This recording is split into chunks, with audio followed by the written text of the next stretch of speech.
Hey team, welcome back to the show. Today it is Coach Andrea, Natalie, and myself once again. We're going to be talking through how to reverse diet the right way. Very timely conversation, kind of following up on last week's podcast, talking through Natalie's competition season, lessons she learned, etc. Of course, you are entering your reverse diet phase yourself now. So it'll be kind of cool to talk through your post show strategy, what you're doing, and then we'll also talk through like common mistakes in terms of reverse diets that we see people making both in coaching, outside of coaching, how we approach reverse dieting with clients, misconceptions, and other things of that nature. I think that reverse dieting, both like the theory and the application of it, is so often misapplied that this will really be quite helpful. But I'm excited to get into it.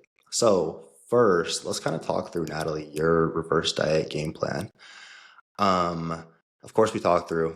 You got shredded. You basically won everything you could in your last two shows. Now it is time to eat more food and transition into the next season. So, kind of talk us through like what phase you're in now, where your food, cardio training is at, etc. So I'm in my reverse diet now slash health phase, perhaps. You might want to call it. But I had an interesting end to my season, maybe a little unconventional in that I did two shows back to back, straight into a photo shoot that didn't really happen. So I basically had three like back to back to back peak weeks. And we were just talking about this on our call with Dom a little earlier today, but the last time I was really truly digging and like pushing for fat loss was August. Especially like early August. I was not one that like reversed into my first show or anything like that. Like we still kind of had to push, but you do get to like peak week, and if you are lean enough, you need to start like pulling off like fatigue. So with that Right. comes like the reduction of cardio, trainings on life support pretty much. Um, and so then with like three back-to-back peak weeks, my food was like not the lowest that it had been at all because we're like peaking. So I was already depleted. So we're basically like loading with carbs. So from a caloric perspective, for the month of September, pretty much, I was not at my lowest food. I was at my lowest body fat percentage, but not at my lowest food. So that happened to set me up very nicely for where I'm sitting right now.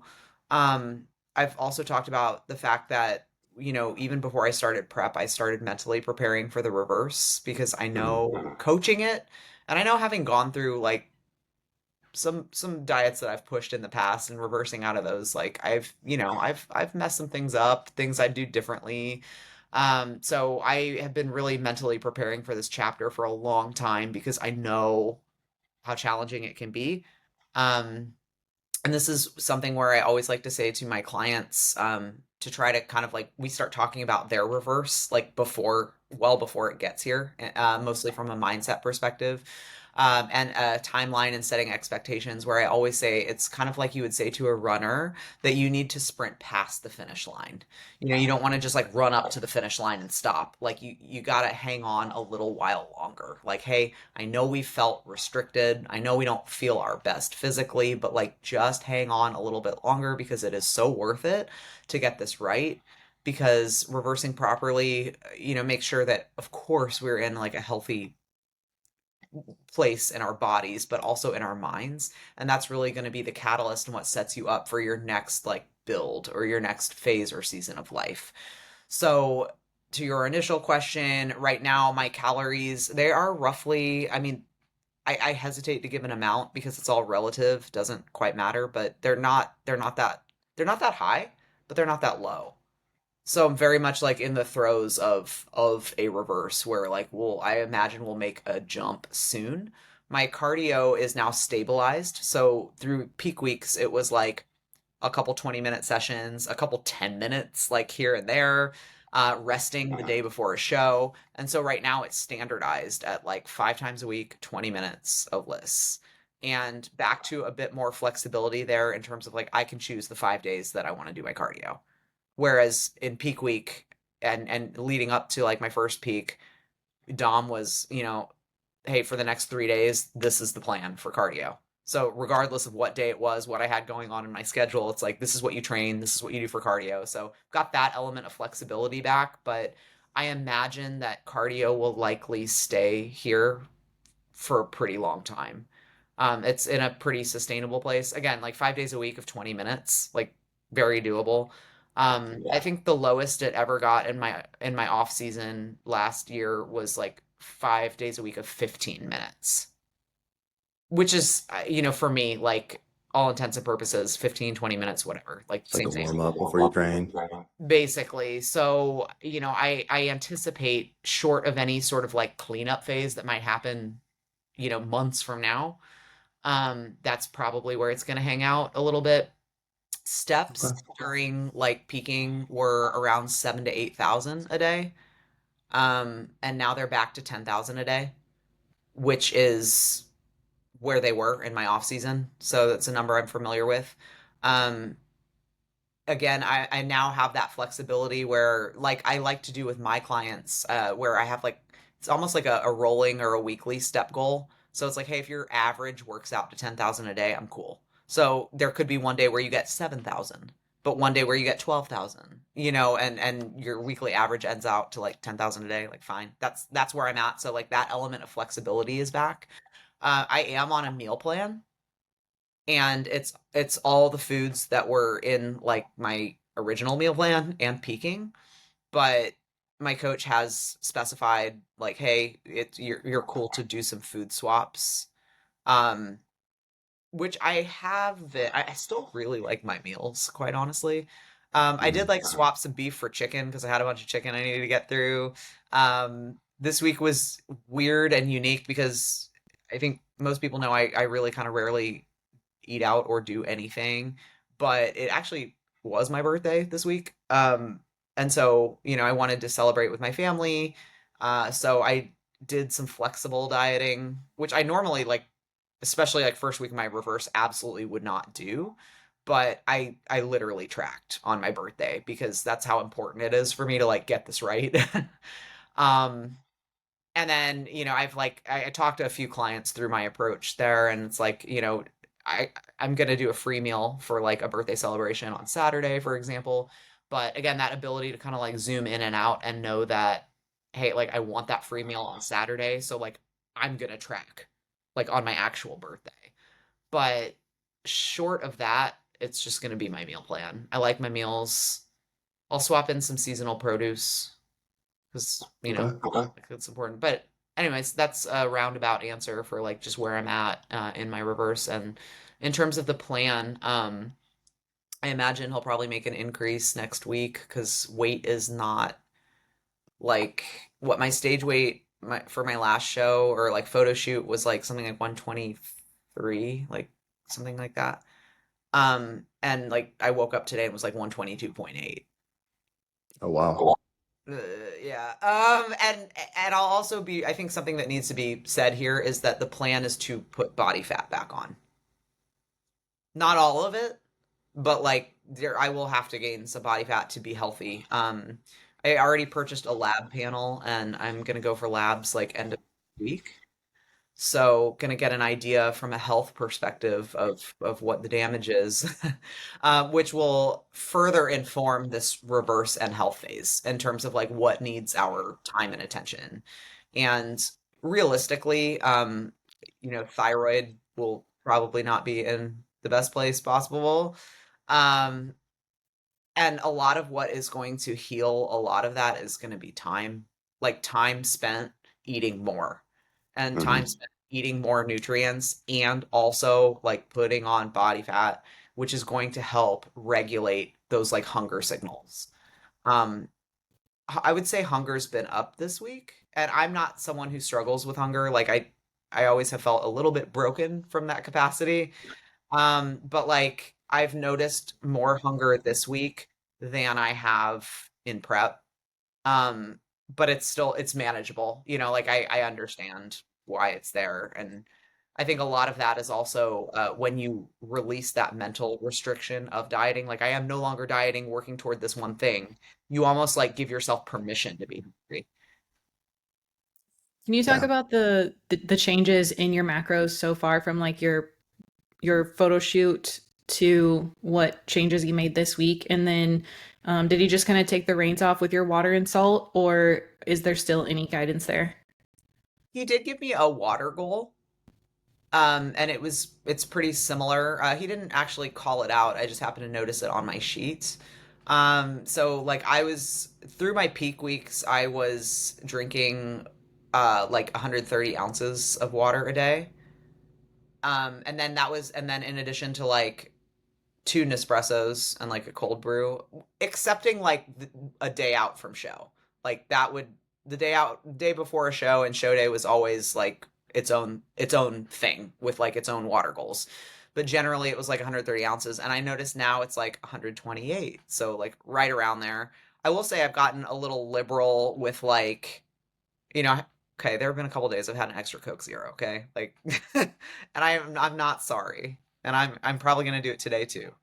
But for the most part, I'm actually still like keeping the structure with my water because and my salt actually. He has not specified my salt or potassium. So I was doing like through peak weeks, I was doing like an eighth of a teaspoon of salt per meal. So I make all of my food without salt, without seasoning, and just like add it later at the end so I know what it is. And I was basically like potassium pulsing or something. So every other meal I'd like have, potassium as well. And I'm actually kind of still doing that. He didn't ask me to, but mostly as a science experiment with myself because I'm a nerd. I Those are the things that are going to cause a lot of weight fluctuation.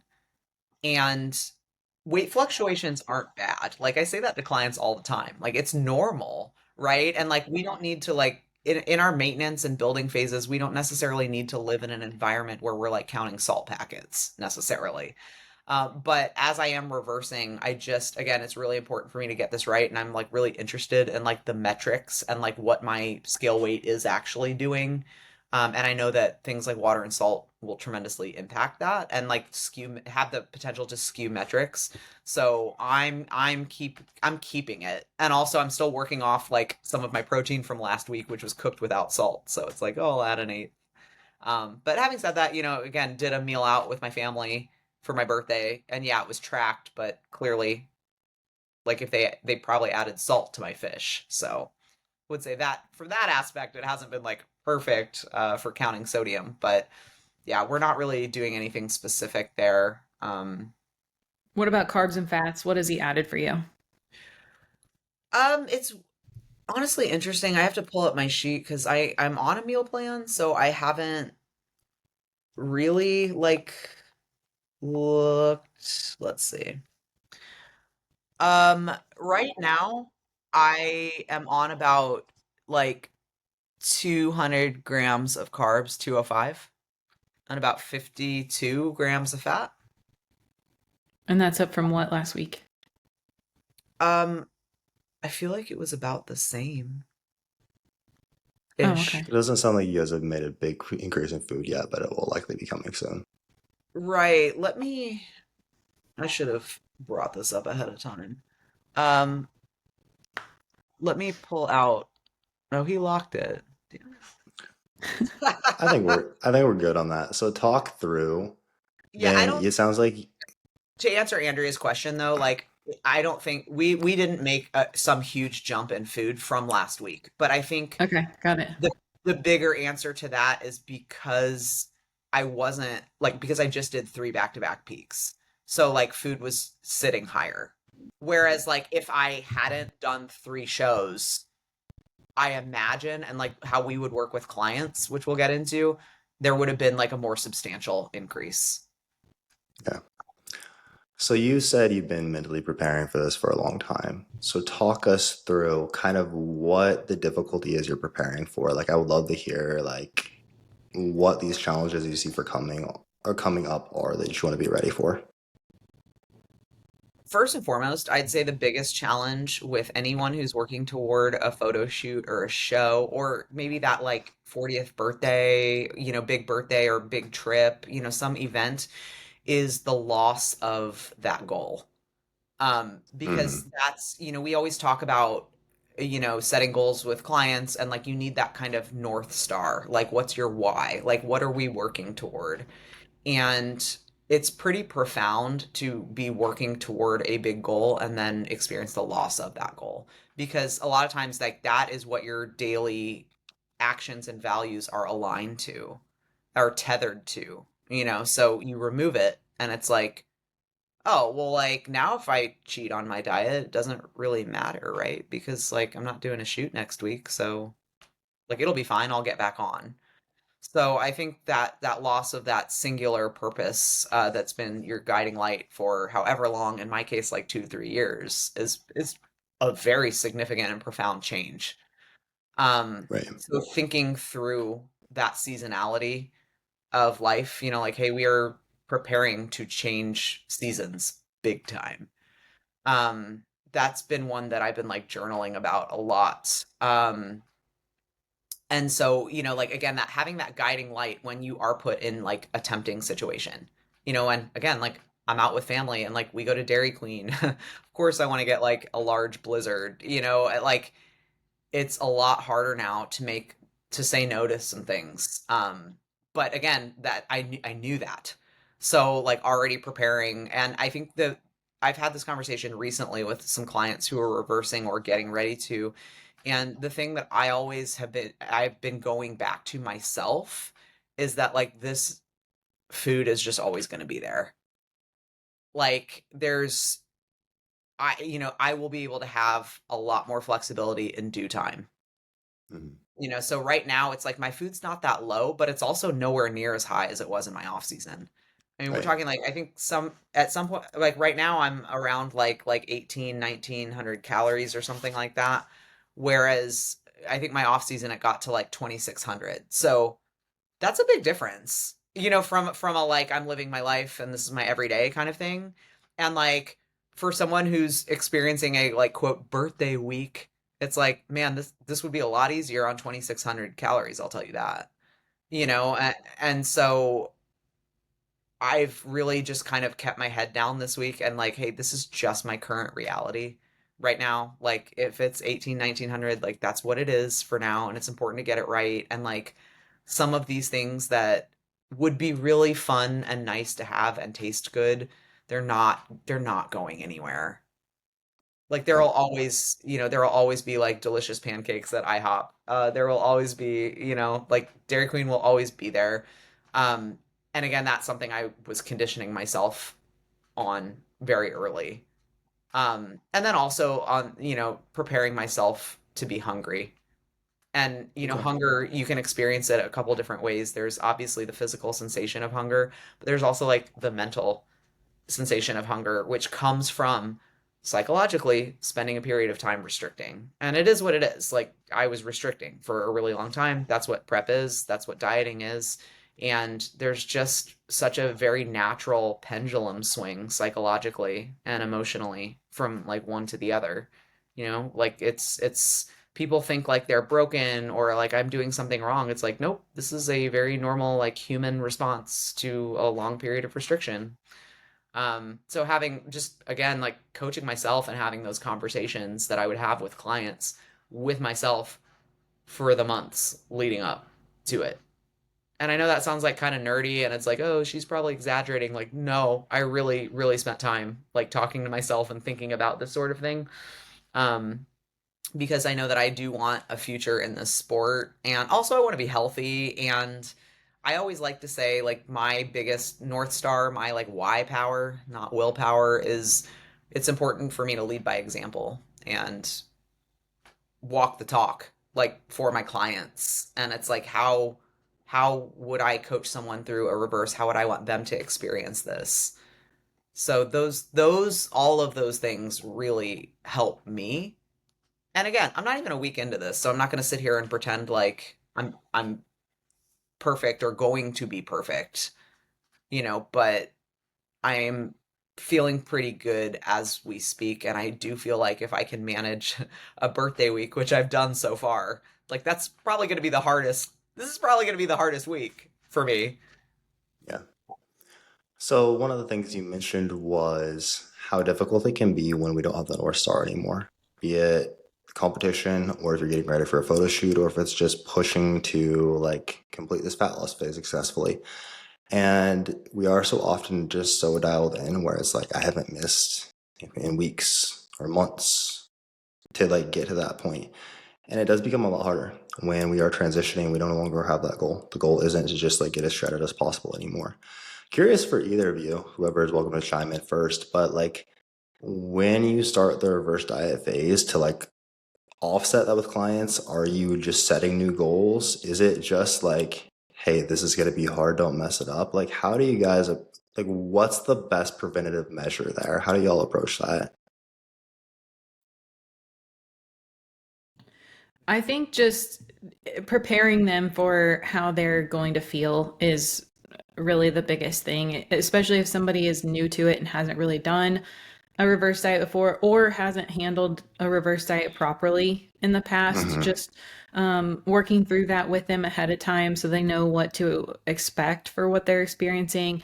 And then also, just I like to remind my clients that they can reach out to me. They don't have to save this stuff up for check-ins and be like, I messed this whole week up, but I'm ready to deal with what better this time. Um, like, hey, when you are feeling this way, shoot me a message and we can work through it. That ends up being a lot more successful versus like looking back over like I'm didn't follow anything for the last 7 days because I was struggling. Yeah. I've had a couple clients who've recently finished photo shoots, and especially in their initial like 2 weeks after, I've specifically said like in both of their cases, they usually check in with me on Mondays, and so I've said like, hey, I want you to shoot me a message Friday morning, and just like check in with me ahead of the weekend. Let me know how your week's going. Let me know what's on tap for the weekend. I think we all know that even outside of dieting, the weekend can be that slippery slope. So, you throw like a reverse on top of that, loss of that North Star kind of thing. And I just like having that touch point with them for just relevance for them, so it's like kind of top of mind. But like Andrea said, so they know that like we don't need to just like all hell breaks loose on the weekend and then we, deal with it on Monday. It's like, no, let's like have the touch point and check in there. And then I would also say that one thing I really love about getting clients like peeled and shredded is you get a very good sense of where their physique is from a muscular development standpoint. So even if the client doesn't see what you're seeing with like our eyes, we can see very clearly like structure and like, hey, like this is an area that we might want to pay attention to and bring up, in our next build phase. And I think like that's a great kind of jumping off point for transitioning seasons because you can start to get them excited for like, hey, like we really need like we're gonna focus on glutes. Like let's really bring these up, like relative to your upper body, or like upper body's in a great place here. I think we could still stand to like build lower a little bit more. You can see it so much more clearly when someone's like lean and shredded. Um, and I think that's a great conversation to get them excited for like the next season. And it's like, and then of course, because everyone loves like shredding down, so then it's like, so that next time we prep for a photo shoot or like enter fat loss, like you're gonna get a different result, and we're gonna Yeah. improve on like what you already have. Yeah. Preparing people to stick with similar foods too, Mm. because it's and reminding people like I can't tell you how many times every week I say like pre-plan your day. Don't go into your day with just a blank slate. It's even more important with either refeed days or reverse dieting because you feel like you have more freedom, but that gets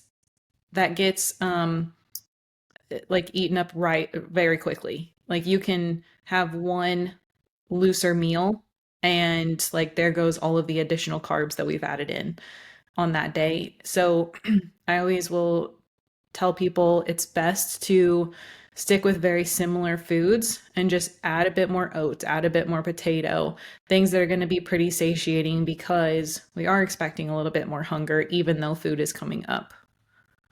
We also know that with a lot of the research out there, like on the science of cravings, that the more that you consume some of those like hyper palatable foods, the more you're going to want them. And that's in general, that's not even dieting. So then it's like you throw a reverse on top of that, or like a diet on top of that, and you start adding in some of these foods, you're just going to want them more. So you have to like really have that pre-plan and that like delayed gratification, and that knowledge and understanding that like, hey, there's technically no rule that says I can't have this right now, but is this ultimately going to put me in a position to succeed, or am I going to really just end up like frustrated because now I want more of it? Because it didn't fill me up. It's hyper palatable, right? So it didn't fill me up, nor did it satisfy, because now I just want more of it. And now it's on my mind. So now I'm food focused, versus again, like back to the earlier part of the conversation, you just hang on a little while longer and like keep your food selection mostly the same day to day and like kind of get yourself through the weeds and the woods of like those initial weeks. It can just like pay off so much in the long run. I think for sure, alongside that, you kind of mentioned this, Natalie, but having a game plan going into your weekends, which is when people are typically going to struggle the most, like, hey, what potential obstacles do we see coming up? And even if it's not like Natalie, where like, hey, we're probably not really going to miss it all, but maybe you are going to be okay with getting more flexible, just thinking through prior, what trade-offs am I and am I not willing to make? Like, just so you can go into that weekend intentionally, like where might I be tempted to overdo it? And it just doesn't really serve me, right? Like 24 hours later, I'm not gonna be glad that I did that. And like, hey, where might I be okay with it? Just having some type of mental framework for how you're gonna approach that is so important. And then I also think like having the next set of goals, like I always like to work through depending on how hard we push, for some people, if it's like we just push, get you quite lean for a photo shoot, maybe I'm just gonna let you have a week to like chill and like, hey, by the end of the week, like get back to me on these things as far as like what you want to accomplish in the next 6 to 12 months, your take on like priority muscle groups, things like that. And then we will oftentimes start like new training. I'll lay out like a new timeline and a kind of roadmap for the next 6 or so months based around that. And we're really prioritizing bringing up this area, and I want to really get stronger in like this muscle group and this muscle group. So people right away have something new to focus on. I do think that is important. Like I think, yeah, like practicing the skill of maintenance is also important. But I used to just frame it as like we're just gonna hang out here and like our only goal is just to maintain, which is a worthy goal and for a lot of people is something we need to work on. But I think we can still work on that and have it be like more fun and more engaging than just like, nope, just focusing on maintaining. But I think that's quite important. Anything else on that before we continue? Cool. Okay. In terms of gaining weight, like, are you guys typically, or let's bring it back to you, Natalie. Like, you said you want to gain body fat because we need to get back to a healthy place, which I think is important. And it's also an important distinction. Like, you are below a sustainable level of leanness. So, to feel good, to productively build muscle, like, do need to gain some body fat back. For a client post diet, do y'all typically want to see a client gain weight in the reverse diet? Do you want to see them stay exactly the same? Like, what kind of goal or expectation are you typically setting there? I'll let you take this first, Natalie. It depends on how lean we got them. So again, like we got them like shredded for a photo shoot, and we've noticed some like pushback in terms of biofeedback. Priority number one is restoring biofeedback. And that will, in those cases, and in like my specific case, that will often be accompanied by gaining body fat. Like the only thing that's gonna fix that is having more body fat. And like time away from dieting, but with more body fat, right? If we're just getting kind of like lifestyle lean, like I might not need to see as much gain there, but I'm always talking through like the thing that I always say, I think I always like make a post about this. Hey, our goal is not to maintain your lowest scale weight. And there's a lot of misunderstanding there, because clients will often really sweat like seeing that scale change, because they're clinging to that lowest number that they hit. It's like, hey, our goal here is not to like freeze the scale and just like maintain that weight. Our goal here is to maintain your physique. So we are looking at photos, measurements. Yeah, the scale is an important data point there. How your clothes are fitting. We're looking at all of these things and like cross-referencing all of them to kind of like come up with like what is an adequate amount. But typically, like I'll see people gain anywhere from like, and I'm going to purposely keep this loose, 2 to 5 pounds, I would say, through the course of a reverse and into maintenance because there's a lot happening here. And I know we all like talk through this with our clients in terms of like, well, first and foremost, you are eating more food volume. So it's the same thing as like you standing on a scale and then like holding a plate of food. Like, of course, the scale's going to go up. You're literally putting more food into your body. That is just like adding mass. Secondly, most of that increase usually comes from like things like carbohydrate, and it is called a carbohydrate. And what do carbs do? They hold water. So for every gram of carb that we add, we are going to retain more water. So we have that. Um, and then of course, there are typically some like flexible swaps that are made with food selection. So maybe we were like, again, in my case, like really locked in to a meal plan to the point where like my sodium and potassium were accounted for and like consistent the same every single day. My water was the same every single day. Okay, well, I just admitted like, hey, I had an extra Coke Zero yesterday and like this and that. So like we're going to get some more natural inherent fluctuations within scale metrics just due to like food variety. You know, like it's you're going to retain water differently one day versus the other. So we have a lot of things here that can kind of like skew some of those scale metrics. But so you take all of that into account, and like I said, I'm keeping it loose here, but I would typically see people gain anywhere from around 2 to 5 pounds. And we're having that conversation up front ahead of the reverse so that this is not a shock. And the funny thing is even though we're having that conversation in advance, it is still something we have to like touch on every single week. Because as the scale does creep up, it's like, I don't know. So, you know, for a lifestyle client, my goal is not for them to gain body fat at all. But if you got peeled and we're experiencing those like negative repercussions of like biofeedback, is not in a great place to answer your initial question, like, yes, we are going to have to gain body fat. And the answer is going to be different for everyone. The answer is going to be like when we get to a healthy place. Like, so basically, biofeedback is restored. So maybe it was like, you know, in an extreme dieting case, maybe it's like your thyroid, maybe we need to regain a menstrual cycle. So once we've like ticked those boxes, maybe we're pulling labs a couple times, like throughout this process to kind of follow up and cross reference your biofeedback, like what you're actually experiencing, see where those things are. And then the other piece of this is that hunger needs to be regulated. So your hunger, like leptin and ghrelin, your hunger fullness hormones need to be regulated both physically and mentally. Like that's when we know that we've put someone successfully through a reverse. Is like biofeedback's restored and like mental and physical hunger cues are normalized. Oh, very, very well put. And I think the better someone manages the diet in terms of food quality, consistency with like you followed a meal plan, right? Where we're very structured there. We're not like playing a lot of flexible dieting, where we're making it hurt so much worse than it needs to.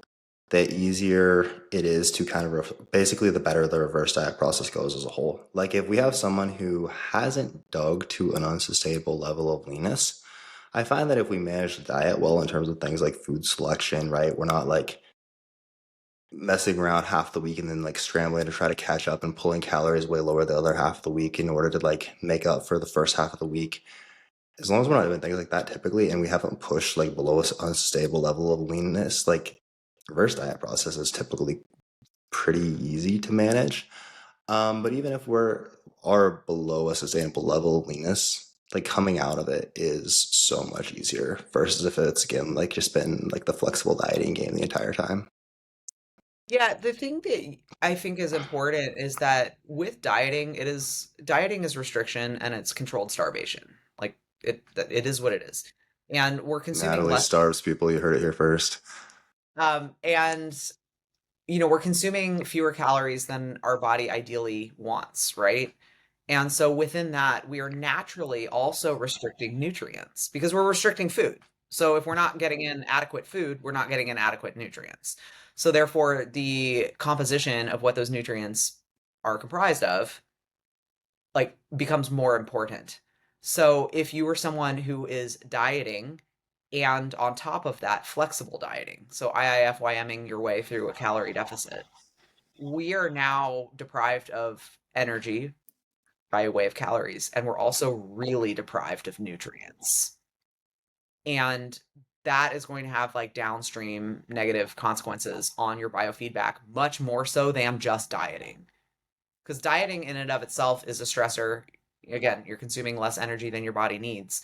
But like if those calories are comprised of Twinkies, ding dongs, ho hos, and like whatever little Debbie's, um, you're that's when you're gonna have a really tough time in just about every aspect. So like mentally, for sure, because like that's what you're gonna be craving more of.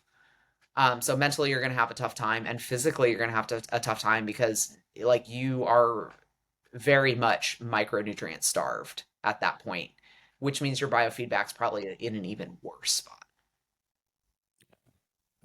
Stop eating all those ding dongs and ho hos, guys. Um, from a scale perspective, I think to bring it back to that though, that is one of the most important things is the goal of a reverse diet isn't to maintain your exact diet weight.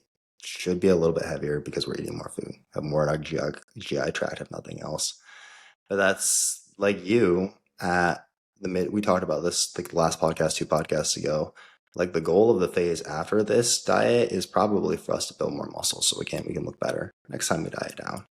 We should have more weight on our frame via muscle mass if we have done that successfully.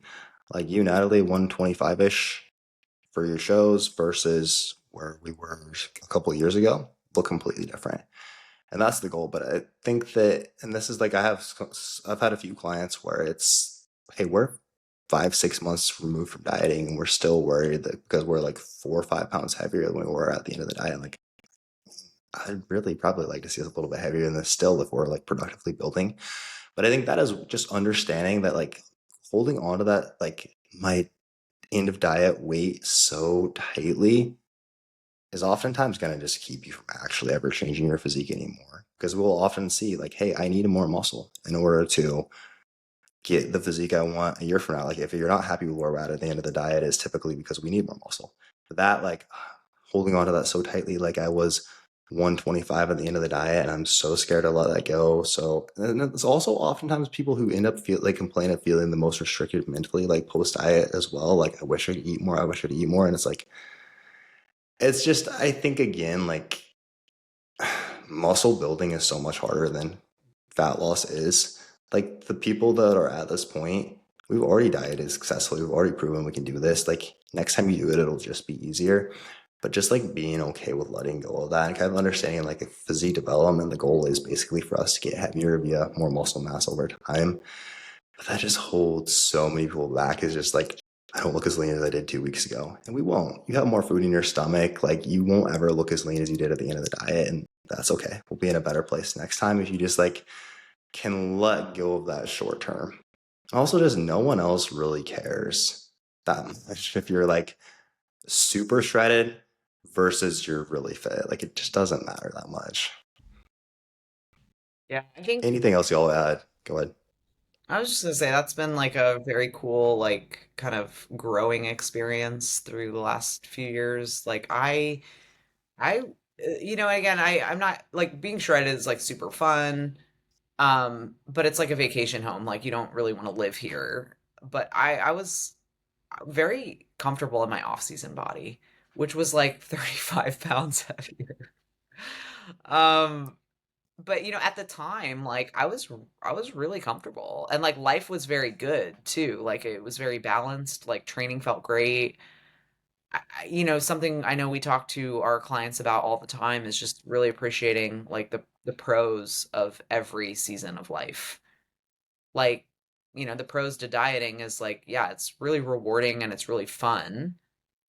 and maybe you get more attention. People are like, wow, you look really lean or something like that. But then, you can't ignore the pros of like a building phase either. Like life is just so good there. Like you feel so good and like you can keep a hand on the wheel and still like go out to eat a couple times and not have it like tank your progress. There are pros and cons to every season of life, and I think just the more you can embrace them, the more successful you'll be. Absolutely. Just like, the people who struggle the most to change their physique are always those who are constantly trying to diet because they're afraid of not being their leanest. Just very important. Um, when it comes to increasing food, there are a couple different approaches you'll hear when we're talking reverse dieting. Some are in favor of like, hey, we're just gonna add like 5 to 10 grams of carbs every week, and it's gonna be a very slow drawn out process. Some are in favor of jumping quite quickly to roughly maintenance-ish. Andrea, do you have a preferred approach there? Really depends on the person. Like Natalie was saying, the leaner someone is and the more their biofeedback is disrupted, we need to take that just a little bit quicker because they do need some body fat to come back on in order to regulate those things. But for most people, it's somewhere in between. We don't need to jump it up as quickly, but also adherence is not going to be great with 10 to 20 calories at a time. Um, and also like how big of a difference is that actually making for somebody? It's like that's a couple bites. Yeah. It's very hard to regulate. What I am normally doing is more so like, hey, we have this high day in, we're going to increase the frequency of those. So they don't actually have to change what they're eating all that much. It's just the amount of days that they're eating that food. And that tends to work out pretty well and also gives a decent increase across the week, but it feels more substantial because they're having those high days that increase off of their low day amount by a larger margin. That's typically what I will do these days as well. Like, let's say I have somebody we're really digging at the end of a fat loss phase, and let's say maybe we're doing like let's say we're doing like 5 dig days and 2 higher days. I might, hey, maybe we're gonna go like 4 or 5 higher days and just keep 2 dig days in place. I will typically do like that same thing actually, and it's quite easy to just like we have like more days with higher food, but we don't even have to necessarily adjust our targets. I do like that as the initial adjustment. I think that makes adherence easier too because you don't have like you can just keep your same meals. You don't have to even think about adding new things or different things. You can just keep the normal rotation and increase the frequency. Are I think you it, guys pro? Go ahead. I was gonna say, I think it just really depends on the client. So like you might have an avatar who is really like nervous about regaining body fats and they're in a really good place though, like they don't really feel restricted. Like they're not struggling to adhere kind of thing. Mhm. That's someone I might take slower and be a little bit more conservative. Versus, if we're in more of a dire situation with biofeedback, it's like, we just need to get you healthy. Where let's like, or likewise, like again, the psychological profile is mostly what I'm speaking to here, but you have a client who like you can tell they're kind of hanging on by a thread and like they're Mhm. ready to reverse. Hmm. And like even if I think that they need lower calories, like I might like I've used the strategy of like implementing a free meal right away. So Yeah. like I'm bringing up their food, but then like, hey, and like this weekend, I want you to take a free meal. I'm gonna put some guardrails around it, and usually those guardrails are, I want this to be a meal out. I want it to be with other people, versus like you sitting on the couch in your living room at home, like with a box of animal crackers. Um, like so again, the psychology of your client is really, really important in terms of like Yeah. what route we're gonna go. So like I said, like there are kind of signs here. If someone's like hanging on by a thread, like they're already like they're starting to talk about like all the yummy things I'm gonna eat post diet and like I'll like clock someone's Instagram activity and like I follow because I like to bake, right? So I follow a lot of like baking accounts and I'll see like my client has like liked and commented on like this recipe. I'm like, I can tell like this is on their mind. But that plays a really big part, too. Because even if what the client needs is a more conservative approach. Like, hey, like we didn't necessarily get peeled and shredded, and like body fat's not super low. We don't need to like we don't need to put on body fat necessarily. We don't need like a substantial amount, increase in calories. However, I can tell this person's on the line. Yeah. In terms of adherence, like I would rather give them more leeway initially up front, knowing that like any quote damage they do, so let's say they do blow it out of the water, like their first week or two, at least it's a little bit more coach sanctioned. Because if that makes sense, if I'm making sense there, because what you don't want is to add to their psychology or psychological burden that like, and now I'm off plan and I'm going against protocols, and now I feel like, oh god, like now I'm gonna have to report to my coach that like I didn't stick to the plan. And like you have to take all of this into account within Yeah. the client, because it You is don't a want to get to that like screw it moment. Screw it, I'm already over my calories, so might as well right. just Whereas like let's say they did blow it out of the water with a free meal, but like, hey, coach gave me a free meal. yeah. So it's like they're kind of like scratching that itch a little bit of like, oh, well, like coach said I could have a free meal. And like, honestly, what that client might need is just like a couple free meals and then they're good. Versus if you tried to like really tightly control that, whereas like, okay, we're gonna stick to like 1,600 calories this week and like no free meals, no, like nah, some people will not do well with that plan. So it's just highly individual, like how I would approach. It also depends on their timeline for their goal too. So alongside like a lifestyle client can just sort of take things up a little bit more slowly, assuming adherence is in a good place because they don't need to add body fat. Also, for some people, like we're coaching them toward a photo shoot or something. And so we want to start productive building quickly because they're on a timeline. And so if we're inching things up and it takes an extra month, that could have been a more productive month of building muscle if had we just gotten it done. I'll almost always jump someone up quite close to their estimated maintenance. I'll undercut it a bit to make sure we don't overshoot. But in this situation where it would go slower, I can think of a couple, like my client Trish, for example. Just posted her the other day. She has she has two photo shoots coming up, and we've gotten her peeled. Um, really excited to see those. I wish like the pictures I shared do justice to how ripped she actually is, because she's really shredded. But we got to the point where she's like, we're about 2 weeks out from her first shoot, and she's like, I don't really want to get any leaner. I'm really happy with where we're at. I don't want to like push it any further. So that said, I still want to make sure we get the best result for the shoot. And what I have done there is, rather than just like, all right, dude, I'm gonna bring you up to maintenance right away, like, we still want the best look going into the shoot. And as long as she feels good, she has more food, I think she's okay with getting a little bit leaner. So what I have done is, I mean, for her, it was like we had 2 refeed days, 2 training days, three dig days, basically, which were her rest days. I brought each of those rest days up from 1,300 to 1,600 calories, kept everything else the same. So basically, I added in like 900 calories to her week. Now, she's losing over a pound a week, so like I probably didn't even cut the deficit in half, but like those days that hurt the most before, like she went from 65 to 130 grams of carbs there. It's going to feel like she has a lot more food.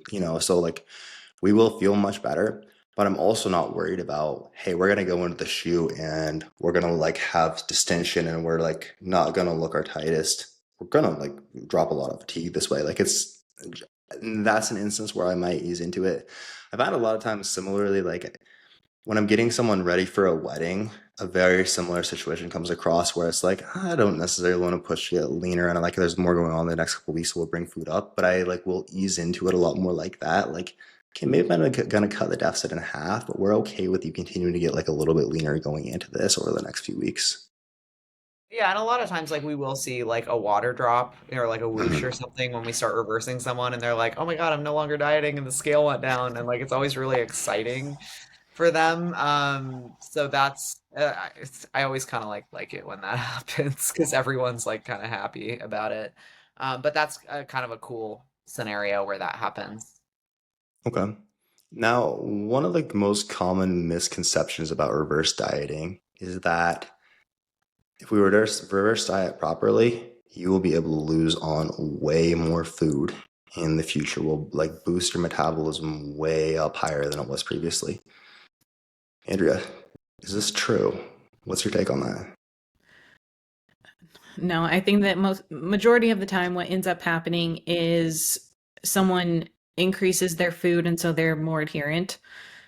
Sometimes there are cases where, like Natalie just alluded to, we have carbs come up and there's a water weight drop because they've been restricting, and stress on the body is just a bit higher, and then we rest and feed up and there's that reduction in cortisol, so water weight drops.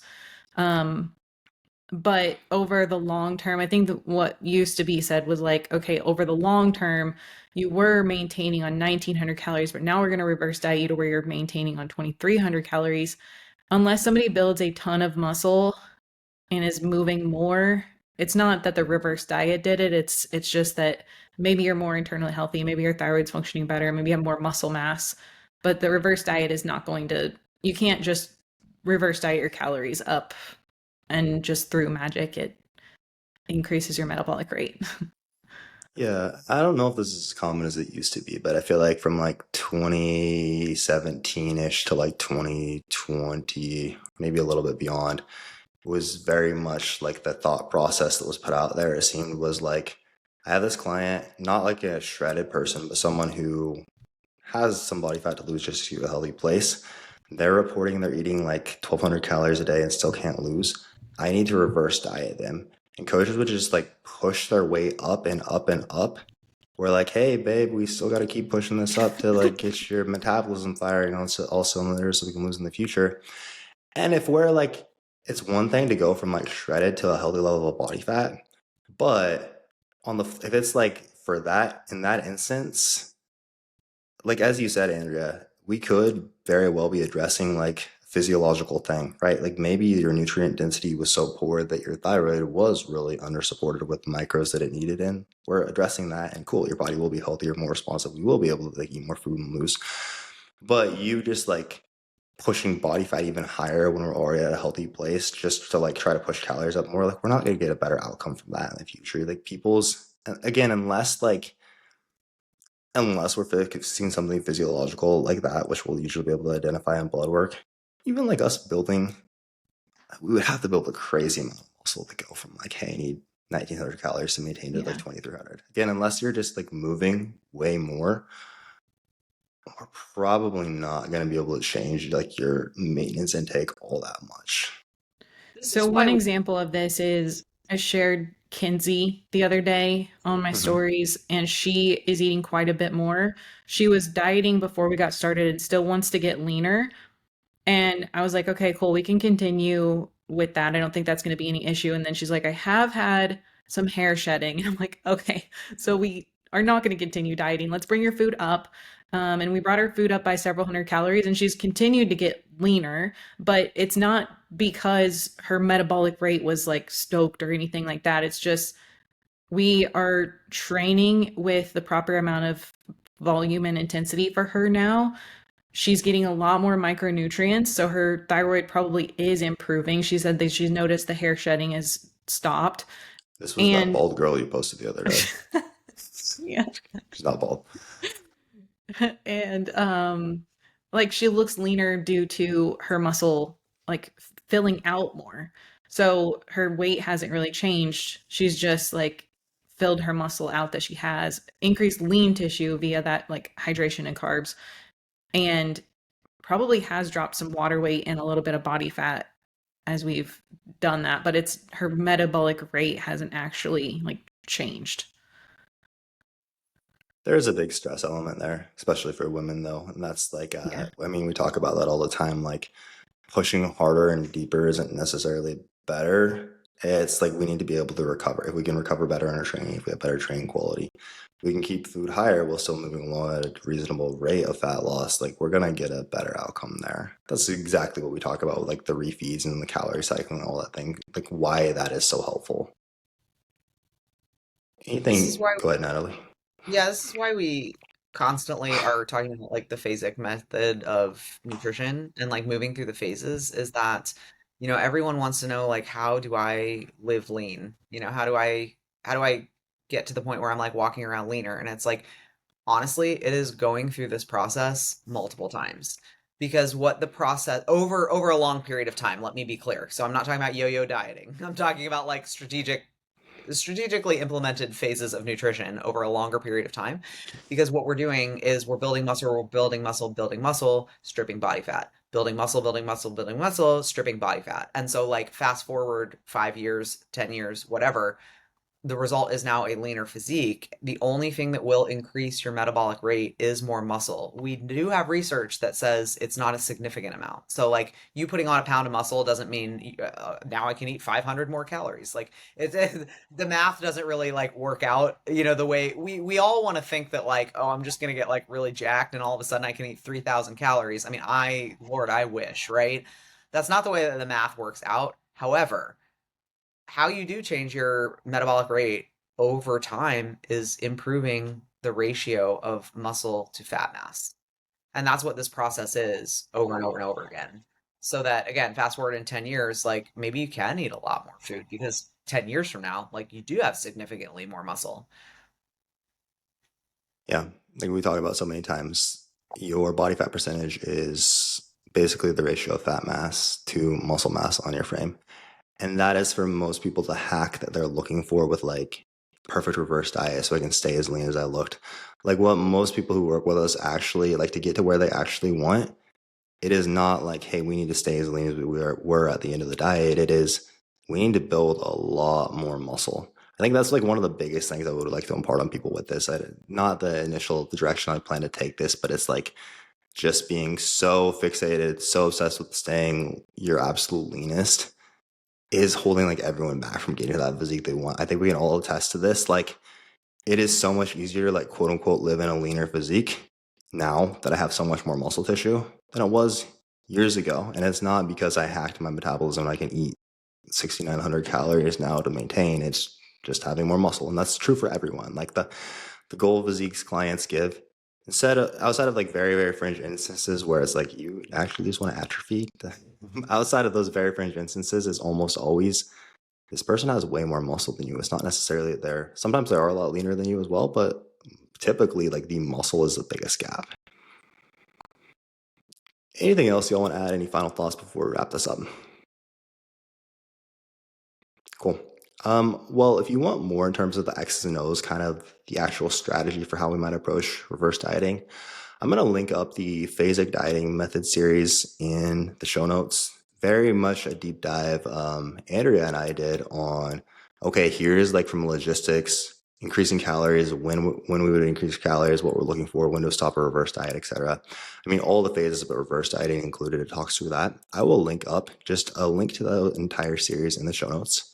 If you would like to apply for coaching with our team, hit the link in the show notes. I know, Andrea, you're still accepting clients. Natalie, I know you're planning to take some on relatively soon. So if you want a coach who is super mean to you, it's your girl. Just kidding. Natalie's not a super mean coach at all. Natalie is so nice. But that will be in the show notes. And thank you guys for listening. We will catch you all next time.